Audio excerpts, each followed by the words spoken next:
In July 2024, the summer heat in Los Angeles is unbearable. The sun is baking the city, and the smell of melted asphalt is in the air. I am Alex, 2018. I am a software engineer who loves the outdoors, especially camping.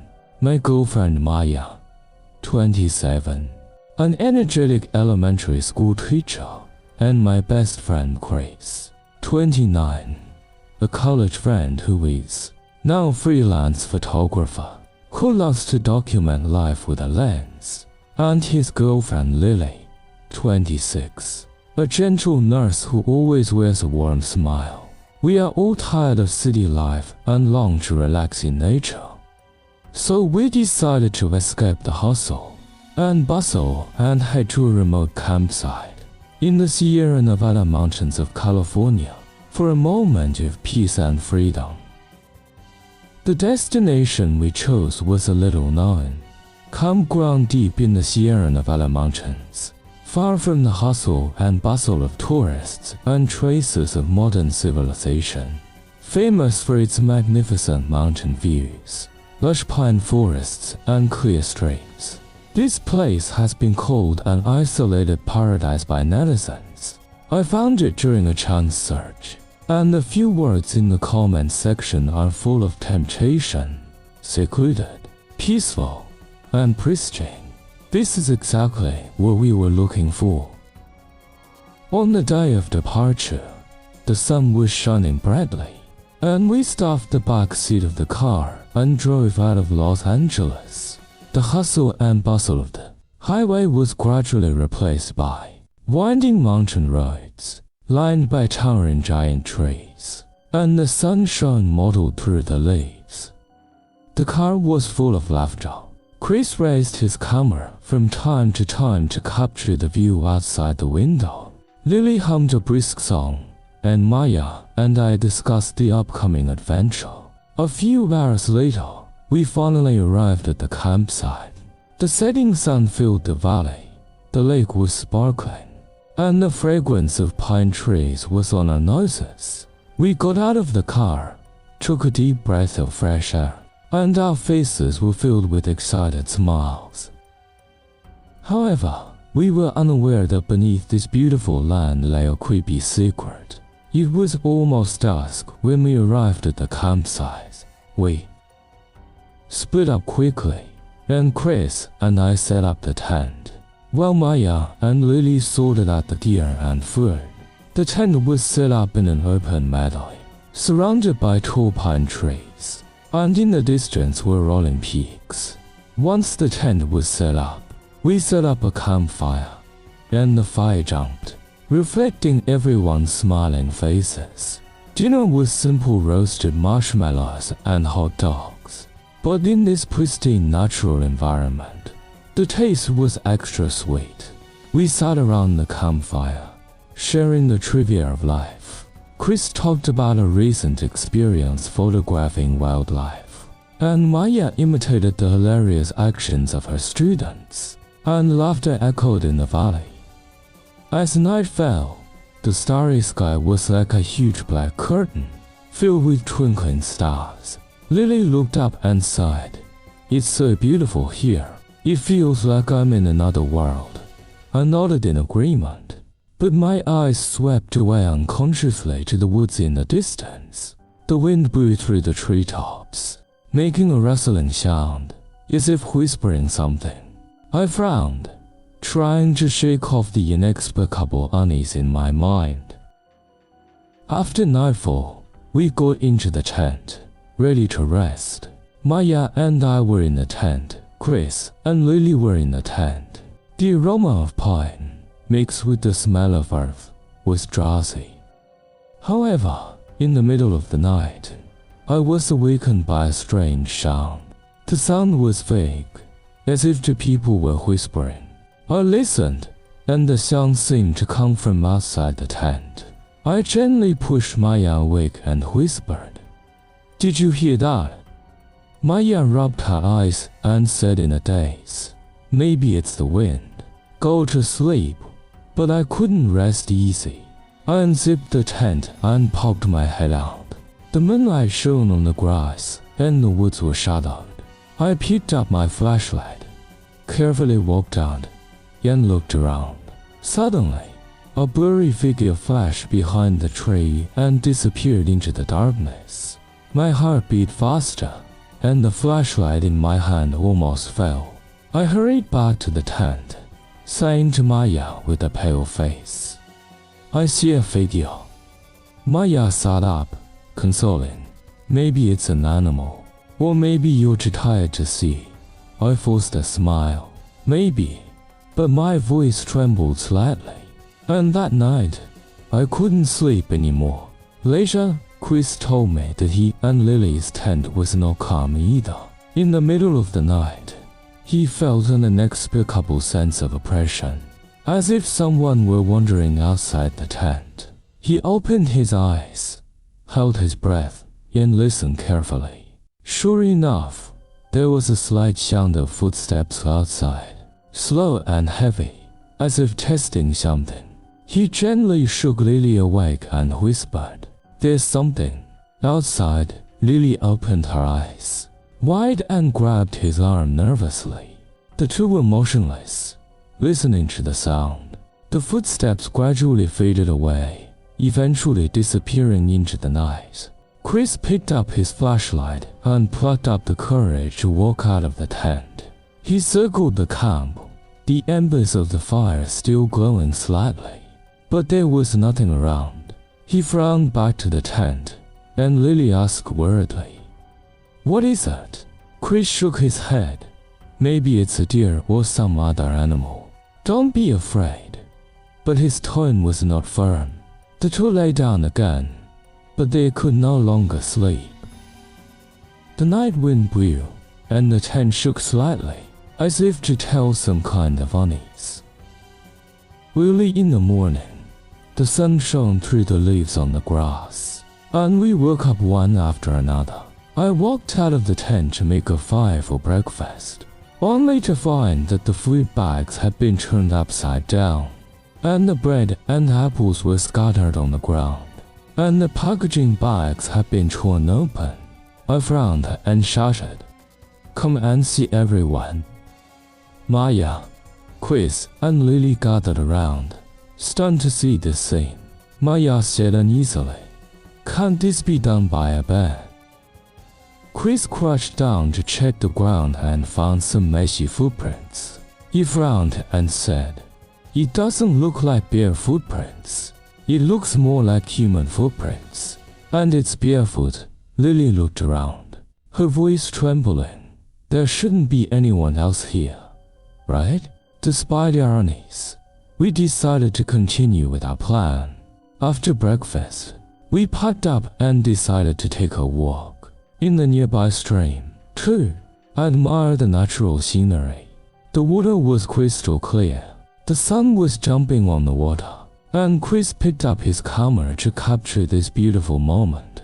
As we walked, Lily stopped under an ancient pine tree, pointed to the ground and said, "Look at this." We gathered around and saw a strange symbol made of branches and stones, distorted in shape like an irregular circle, with a sharp branch in the center, looking like some kind of warning. I crouched down and observed. Maybe it's some kind of local sign. Maya frowned. I thought it was wrong, like something ominous. Chris took a picture and planned to go back to check the information. When we returned to camp in the afternoon, we found a few more footprints around the tent, and the food bags had been turned over again. Emptying the water in the kettle, Maya's fear grew stronger, and she took my hand and said, "Let's go. It's so weird here." Chris disagreed. It could be a raccoon or some other small animal. We finally came here. Don't give up so early. I hesitated for a while, and finally decided to stay another night and leave early tomorrow morning. As night fell, we sat around the campfire, and the atmosphere was noticeably heavier than the previous night. We decided to take turns keeping watch, just in case. I volunteered for the first shift, sitting by the fire, holding a thick branch in my hand, my eyes fixed on my surroundings. Time passed by, and the night was quiet, except for the crackling of the flames. Suddenly, I heard a rustling sound from the woods, as if something was approaching. I stood up and raised my flashlight to shine through, but only to see the shadows of the trees shaking. Just as I was about to sit down, a ragged man stepped out from behind a tree and stood at the edge of the light of the campfire. His face was obscured by the shadows, and his eyes stared hollowly at me. I took a step back in fright and shouted, "Who are you? What do you want?" The man did not answer, but slowly raised a hand, pointed it at me, then turned and disappeared into the darkness. Frightened, I ran back to the tent, woke the others, and hurriedly said, "There's a man outside." Everyone looked at each other and decided to keep a vigil together. When it was Lily's turn, she held Chris's hand tightly, her heart beating fast. Suddenly, she heard heavy footsteps coming from outside the tent, getting closer and closer. She held her breath, carefully unzipped, and by the light of the campfire, saw the rugged man standing not far away, his eyes fixed on her. The man suddenly turned and disappeared into the woods. Lily screamed in horror, waking us all up. We rushed out of the tent and searched around, only to find a rusty knife by the campfire, with a dark red smudge on the blade. Fear gripped us, and we decided to evacuate immediately. After hastily packing our bags, we ran to the parking lot, only to find that the wires under the hood of the car had been cut and would not start at all. Chris checked his phone, but there was still no signal on the screen. We were trapped in this isolated mountain forest, surrounded by vast mountains, with no hope of rescue. I suggested walking down the mountain for help, but Maya pointed out that the nearest town was at least 20 miles away, and the mountain roads were rough and the sky was getting dark, so you could get lost if you acted rashly. Lily was worried about Chris' ankle, which she had sprained in last night's fight and was limping. In the end, we had no choice but to stay another night and wait for dawn. On this day, we hardly dared to leave the campsite and were constantly vigilant. In the afternoon, Chris found a fresh set of footprints near the tent, pointing deep into the woods. He followed the footprints a few steps and saw a rundown hut hidden among the trees. The door of the hut was ajar, and there was a smell of decay inside. He gathered his courage to approach, opened the door, and saw yellowed newspapers plastered on the wall, with headlines that read the news of a family missing nearby 10 years ago. His heart tightened, and he vaguely felt that it had something to do with the man. He returned to the camp and told us all what he had found. I decided to go down the mountain for help tomorrow morning no matter what. Everyone felt an invisible pressure, as if a pair of eyes were peeping at us in the darkness. As night fell, we huddled in my tent with Maya, too afraid to be apart. We lit all our flashlights and clutched our only tools of defense, the twigs and the rusty knife. Time passed in a tense wait, and at midnight, a sudden muffled laughter came from outside the tent, accompanied by slow footsteps, getting closer and closer. We held our breaths, our hearts beating like drums. Suddenly, the tent was yanked open, and the rugged man stood before us with a rusty knife in his hand. His face twisted with anger. "You killed them, you murderers," he accused in a hoarse voice, his eyes full of hatred and madness. Chris dashed forward and tried to grab the knife. The two scuffled together, the man with amazing strength stabbing Chris in the abdomen. Chris fell in pain, blood stained the ground red. Lily screamed at him, trying to stop the bleeding in tears. Maya and I rushed out of the tent in the chaos and stumbled into the dark woods. The man didn't chase after him, but stood in front of the tent, looking at Lily and Chris coldly. Lily cried, "Please let us go. We didn't do anything." The man crouched down, stared at Chris, who was gradually losing consciousness, and whispered, "You demons, all of you." After saying that, he turned and disappeared into the night. Maya and I raced through the darkness, only the wind and our own gusts in our ears. We didn't know where to go. We just knew to stay away from that terrifying place. The branches tore through our arms, and the stones under our feet made us stumble. After a long run, we were exhausted and slumped under a big tree. Maya sobbed, "What about Chris and Lily?" I fought back my fear and took her hand. "We have to find help first."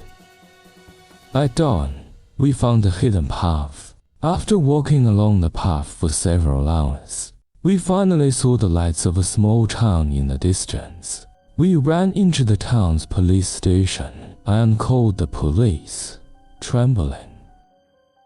The police quickly organized a rescue team to rush to the campsite. When the rescue team arrived, Chris had lost too much blood and fell into a coma, with Lily by his side, exhausted. The man was missing, but the police found his diary in the cabin, documenting his hatred and revenge plans for the murderer. Chris was taken to the hospital, but stopped breathing on the way. Lily fell into a coma due to blood loss and fright. Maya and I waited at the hospital to hear from Lily, filled with grief and self-blame. The police launched an investigation and uncovered the man's identity a few days later. His name was John. He came to the campsite 10 years ago with his wife and 2 children, but was attacked by a group of drunk campers. His wife and children were killed in the conflict, and he escaped with serious injuries. Afterwards, he had a nervous breakdown and lived in seclusion in the mountains, relying on hatred for the murderer. He mistook our group for the murderers of the year and was determined to take revenge. The diaries found by the police at the hut showed that John had been tracking the killer for years, but his insanity made him see all the campers as enemies. His revenge hurt innocent people, and the real killer was long gone. Maya and I survived, but the experience became a nightmare in our hearts. Chris' death left Lily in deep grief and remorse, and she couldn't forgive herself for not being able to save him. Maya and I often woke up in nightmares about the man's face and Chris's tragic death. We never set foot on the campsite again, nor did we even dare to mention the Sierra Nevada mountains. Behind the beauty of nature, there are unpredictable dangers hidden, and this camping trip has become a permanent shutdown for us.